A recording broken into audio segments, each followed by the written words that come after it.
여러분, 100년 이상 전에 영국 대영 제국이 중국 땅을 강제로 빌렸습니다.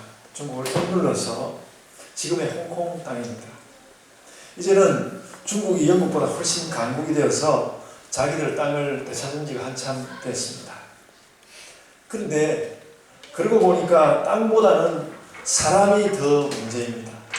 굉장히 새롭게 깨닫는 것인데 땅보다는 사람이 보다 더 문제입니다. 중국이 자꾸 사람을 압제하기 쉬운 사회주의를 홍콩에다가 자꾸 고집하게 되니까 이제는 홍콩에 이미 살던 사람들이 중국 당국을 상대로 시위를 하고 있습니다. 우리나라의 많은 시사평론가들이 결국 중국이 너무 강력하니까 중국 당국의 뜻대로 될 거라고 다 예측하고 있는 것 같습니다.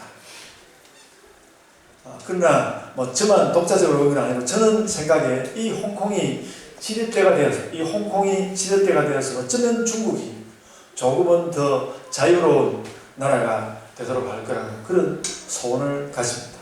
요즘 중국은 한참 동안 요즘 한국 기독교가 오랜 동안 돈도 많이 들이고 사람들이 가서 애써서 만들어 놓은 여러 기관들을 접수하면서 한국인 선교사들을 많이 내보내고 있습니다. 이것도 뭔가 기독교를 상당히 자기들에게서 물리치려고 하는 것인데 저는 이런 것들이 새로 좀 올바로 선교 운동으로 나서는 데 있어서 홍콩이 어떤 지렛대 역할을 할 수 있어야 하지 않는가. 하나님께서 그런 길을 우리에게 주시기를 기다리는 마음이 있습니다.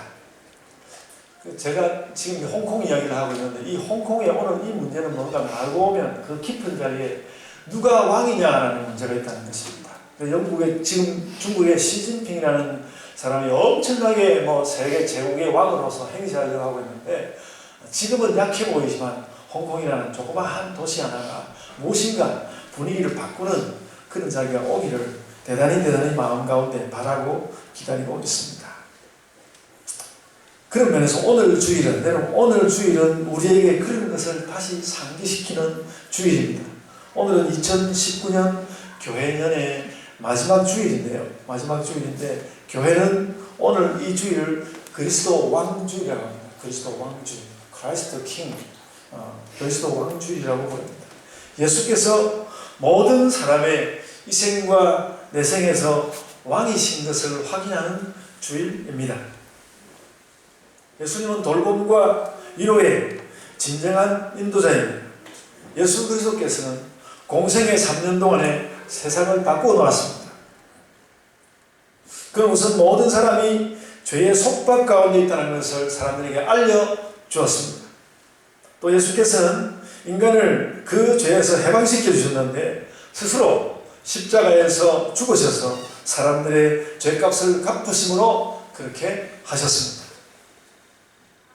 그래서 그 마음에 악한 것이 우리가 그렇지 않습니까? 악한 것이 일어났다가 쓰러지기를 반복한다.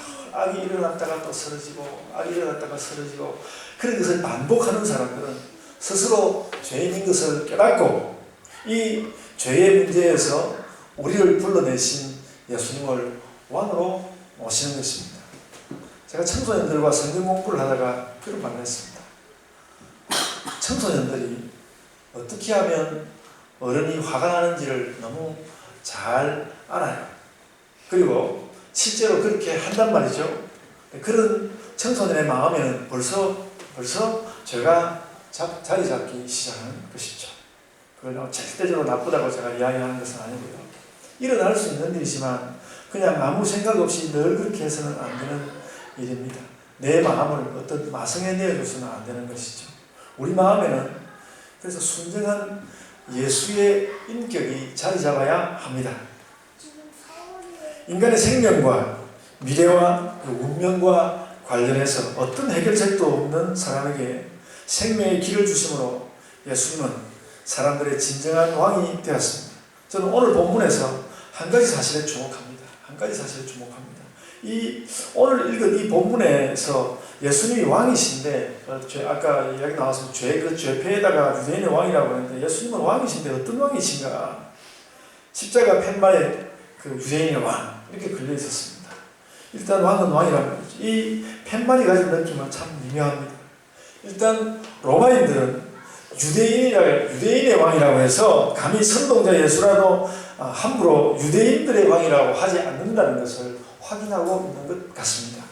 빌라도가 그랬던 것 같습니다. 또한 유대인들은 그렇게 유대인의 왕이라는 죄패를 걸어서 그것을 걸고 인정함으로써 스스로 유대인의 왕이라고 건방지게 굴면 이런 꼴이 된다는 것을 보여주고 싶었던 것 같습니다. 심리적으로 볼 때는 그렇습니다. 로마인들은 일단 유대인들을 그 당시 유대인들을 착취하고 있었기 때문에 자기들이 진정으로 왕이 정말 백성을 돌보고 가는 그런 왕이어야 하는데 그들이 자신들이 진정한 왕이 아니라는 것을 마음으로 느끼고 있었을 것입니다. 그래도 또 자신들의 왕인 로마 황제가 모욕당하는 것은 용납할 수 없었을 것입니다. 그리고 로마 사람들은 어이없게도 황제를 구원자라고 부르는 그 시대에 그렇게 황제를 구원자라고 불렀습니다. 로마인들은 그렇게 로마의 위세도 자랑하고 황제의 품위도 지키려고 하였습니다. 로마인들은 그렇게 뭔가 왕의 백성으로 너희들은 왕이 아니고 우리들이 왕의 백성이야 왕의 백성으로 행세했지만 실은 그 부분에서 로마인들은 매우 꺼림칙했습니다. 이럴 때 자신들의 위신을 지킨 것은 늘 사람들을 압제하는 군대였습니다. 군대가 있으므로 왕이 될 수 있었죠. 로마인들이 왕인 것은 그 정도일 뿐이었습니다. 군대를 내세우고 꺼림칙한 마음으로 남을 부르는 그런 왕의 나라였습니다. 한편 유대인들은 예수님의 존재에 예수님을 대단히 그 로마인들보다도 더 기분 나빠했는지 모르겠는데 대단히 기분 나빠했습니다. 그래서 로마인들이 그 유대인의 왕이라는 죄패를 거는 그것도 언짢아했습니다. 유대인의 왕 이렇게 걸어놓는 것을 굉장히 언짢아했습니다. 그래서 요한복음 19장 21절을 보면요. 대제사장들이 죄패에다가 유대인의 왕이 아니고 자칭 유대인의 왕. 우리는 그런 인정하는 적이 없으니까 분명하게 자칭이라고 붙여라. 자칭 유대인의 왕이라고 써야 한다고 주장했는데 빌라도가 그것을 허락하지 않았습니다. 그만 됐다고 했습니다. 그래서 십자가에는 유대인의 왕이라는 죄패가 걸렸습니다. 유대인들도 예수님을 완전히 제압하지 못했을 때 그 대제사장들 400을 끌고 와서 예수님을 붙잡아서 테러와 린치를 가한 것이죠. 테러를 가한 것입니다. 그들은 어느 정도 예수님에게 왕의 행세를 하려고 했지만 그들 역시 끄림칙했습니다. 예수님이 잘못한 말이 하나도 없는데 예수님을 잡아서 막 테러하고 린치하고 그러니까 그들도 끄림칙했습니다.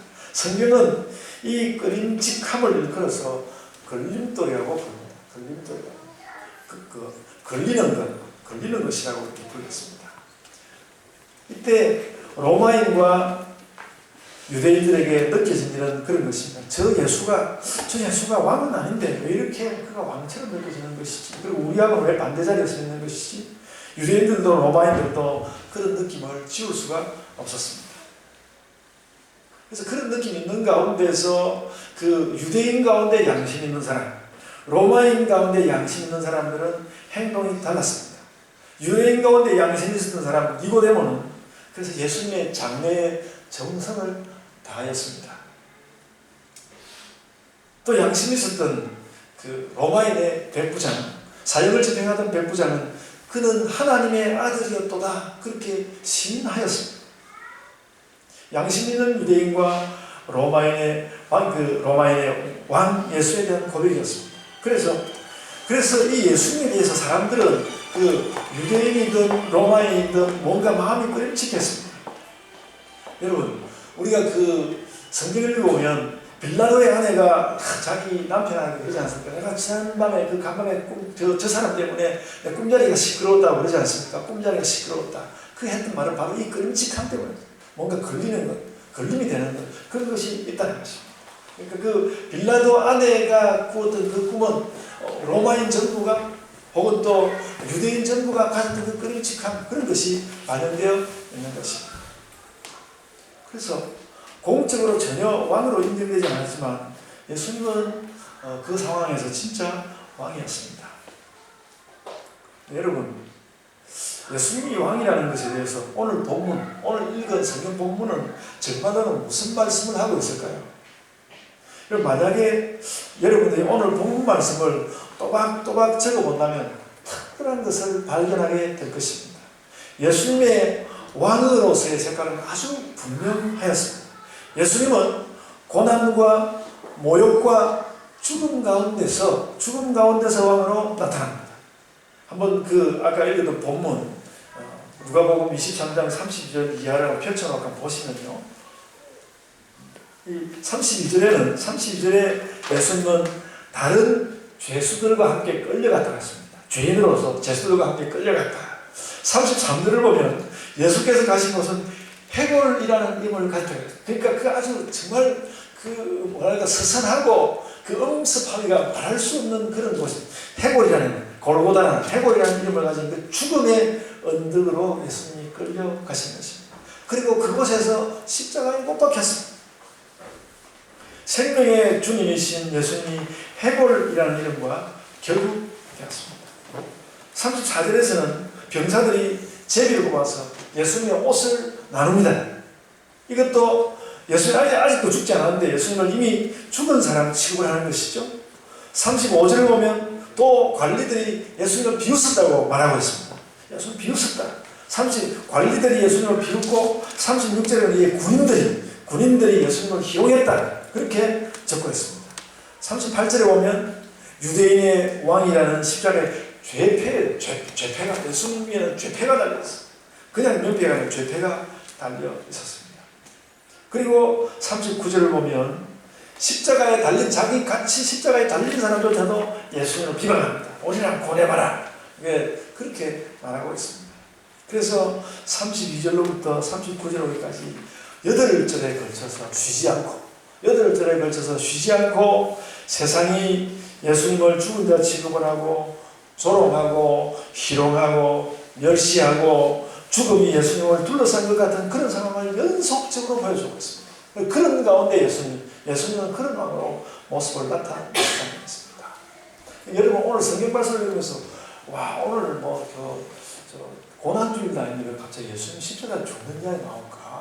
읽으면서 그런 느낌을 받으셨습니다. 오늘 본문이 줄 말씀은 뭔가 하면 예수님은 고난과 죽음 가운데 왕으로 서셨다는 것입니다. 그래서 신학자들은 예수님의 십자가 사건을 왕의 정식이라고 말하기도 합니다. 여러분, 예수님은 이런 가운데 왕이었습니다.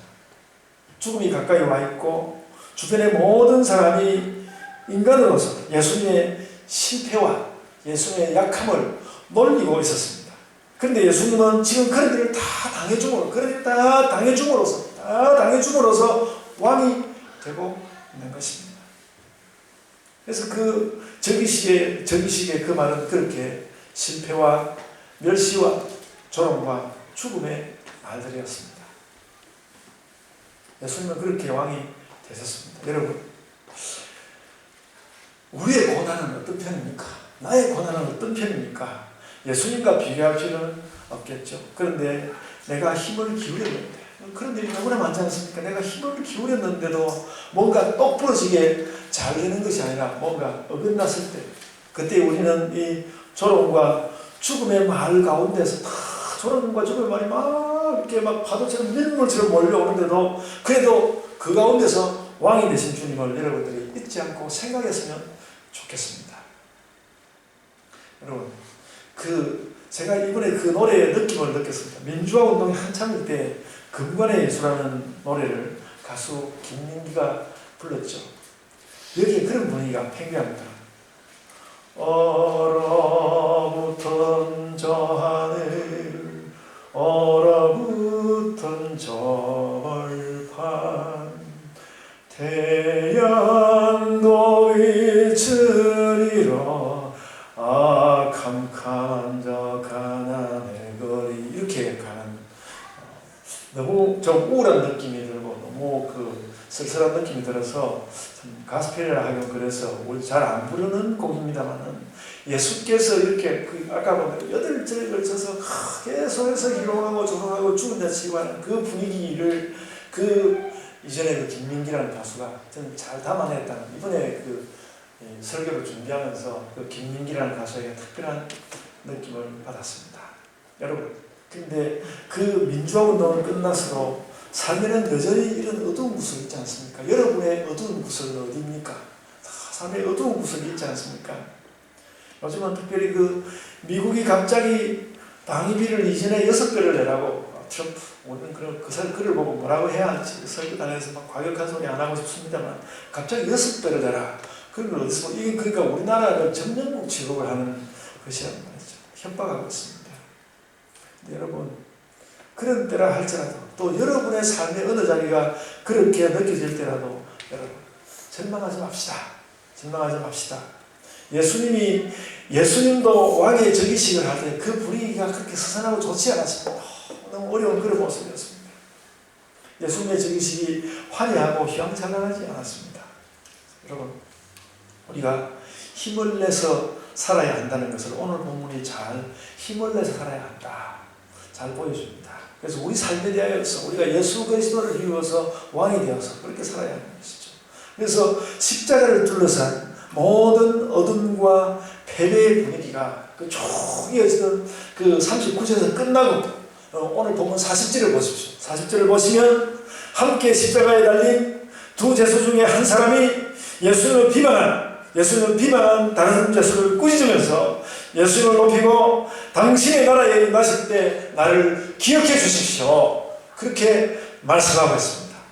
이 말로서 한편 사형수는 예수님을 진짜 왕으로 대화했습니다. 그런 예수님을 진짜 왕으로 대화했습니다.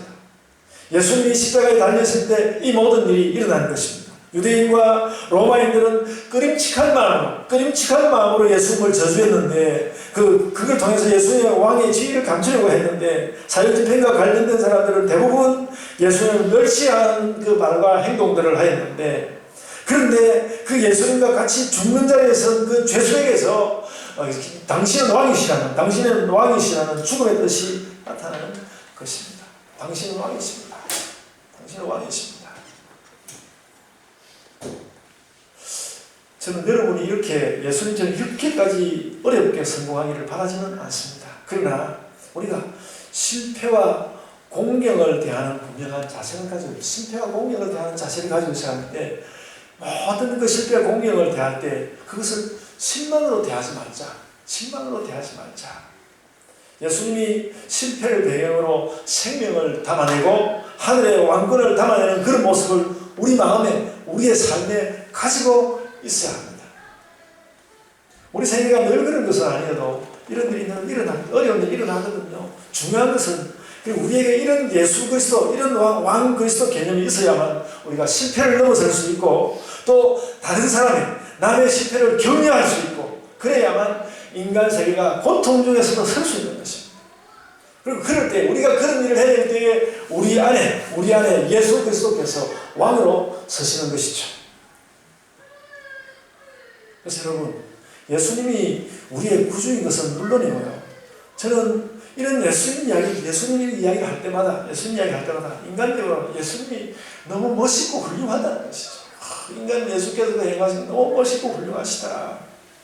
세상은 늘 엎치락뒤치락 하니까 어쨌든 대통령도 재벌 총수도 이렇게 감옥에 가지 않습니까? 이런 세상에서 우리 인생에 고난이 없을 수가 없습니다. 재벌 총수도 감옥 가고 그러는데 이 고난이 세상에 없을 수가 없거든요. 그럴 때 고난이 올 때 우리는 고난받은 왕 예수를 마음에 품고 우리의 궁핍한 시기를 이겨야 하는 것입니다. 그럼 제가 철학자 칸트 평전에서 잊을 수 없는 장면이 있습니다. 칸트가 퀘니스베르그에서 대학 교수가 되기 위해서 그가 40대가 되어서 교수가 됐거든요. 대학 교수가 되기 위해서 그때 그 성주, 그 군주에게 얼마나 비굴할 정도로 충성스러운 학자였는데 제가 그걸 읽으면서 칸트가 이랬구나. 그러니까 이 학문의 세계에서 왕 중의 왕 칸트인데 그가 정말로 그 대학 교수 자리를 하나 얻기 위해서 그 왕에게 얼마나 충성스러운 그 학자로서 어떻게 보면요 아부한다 느껴질 정도로 칸트가 그렇게 해서 교수가 되었습니다. 납작 엎드려서 그렇게 교수가 되었습니다. 여러분 그런데 결국은 그 칸트가 그런 것을 다 디디고 엄청난 그 왕의 이름은 잊혀져서 칸트 이름은 안 잊혀졌잖아요. 엄청난 자신의 학문 세계를 세워냈습니다. 우리도 그런 때가 있고 우리도 그런 의미가 있을 수 있고, 우리도 참 칸트가 그런 것처럼 우리가 칸트를 닮을 필요는 없겠지만 우리도 참 의미 있는 그 무엇을 일으켜낼 수가 있다는 것이죠. 그래서 여러분, 어려울 때 넘어지지 말고 어려운 때의 왕이신, 우리가 궁핍할 때의 왕이신 예수님에게서 위로받고 우리의 삶을 만들어내야 합니다. 우리 어린이들이나 청소년들은 현재는 어른들의 이런 말을 잘 모르겠지만 삶은 자주 영광보다는 고난으로 오는 것이거든요. 그럴 때에 슬퍼하지도 말고 실망하지도 말고 지나치게 너무 분노하지도 말고, 분노하면 뭐가 다 안 되거든요. 분노하지도 말고 고난의 왕이신 예수님을 마음에 품고 자신과 세계를 살아내고 극복해내시기를 바랍니다. 그것이 왕이신 예수께서 오늘 우리에게 주시는 교훈입니다. 여러분, 지난 한 주간에 우리 교회에 여러 가지 일들이 있었습니다.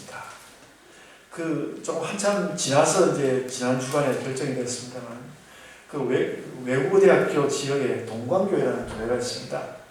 거기서 전화를 해서 자기들 교회에 제가 목사가 되달라는 거예요. 그랬습니다. 나는 예복교회에서 안 된다고 그랬죠. 그랬더니 목사님 같은 분으로 목사님 좀 잘 소개해달라고 그랬습니다. 그러면서 담임 목사의 경험이 좀 있고 좀 또 이성적이면서도, 그리고 또 좀 보수적인 특성을 가진 분이 좋겠다고 그렇게 저에게 원했습니다.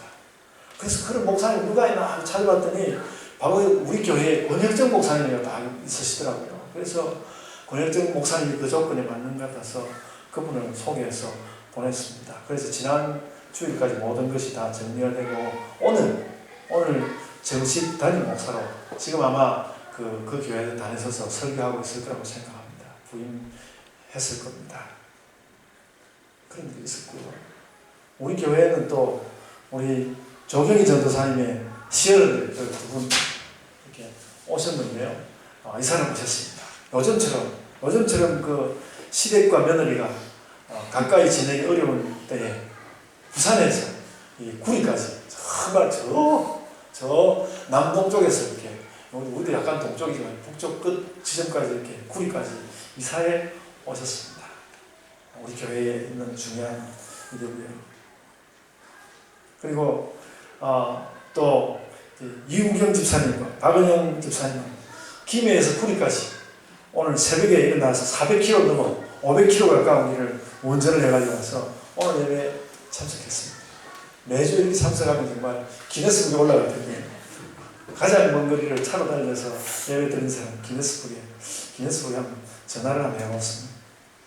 여러분, 제가 이 말을 왜 하는가 하면 이런 모든 일이 예수께서 우리의 왕이시기 때문에 일어나는 일들입니다. 오늘 이 일은 저희 너무 기쁘고, 오늘 사모님하고 저하고 아침에 이야기하면서 오늘 너무 기쁜 주일이네, 이야기했는데, 이런 일이 주일마다 일어나면 우리 교회가 얼마나 금방 부활할까 그런 생각이 들고 그렇습니다. 여러분 삶에서, 그러니까 예수님이 왕이시라는 이 말이, 왕이라는 말이 너무 고대적이고 너무 사람들에게 압박을 가하는 그런 말이어서 그 왕이라는 그 말이 저도 별로 그렇게 좋지는 않습니다만은, 예수가 왕이시라는 말은 그런 특별한 의미를 가지고 있는 것이어서, 여러분, 예수님을 나의 왕으로 삼으시고, 그런 만큼 여러분의 삶을 잘 통찰하고 관리하면서 여러분의 삶에서는 여러분들이 참 왕같은 그런 사람으로서 그런 삶을 살아가시기를 바랍니다. 아멘. 자, 기도하겠습니다. 아버지 하나님,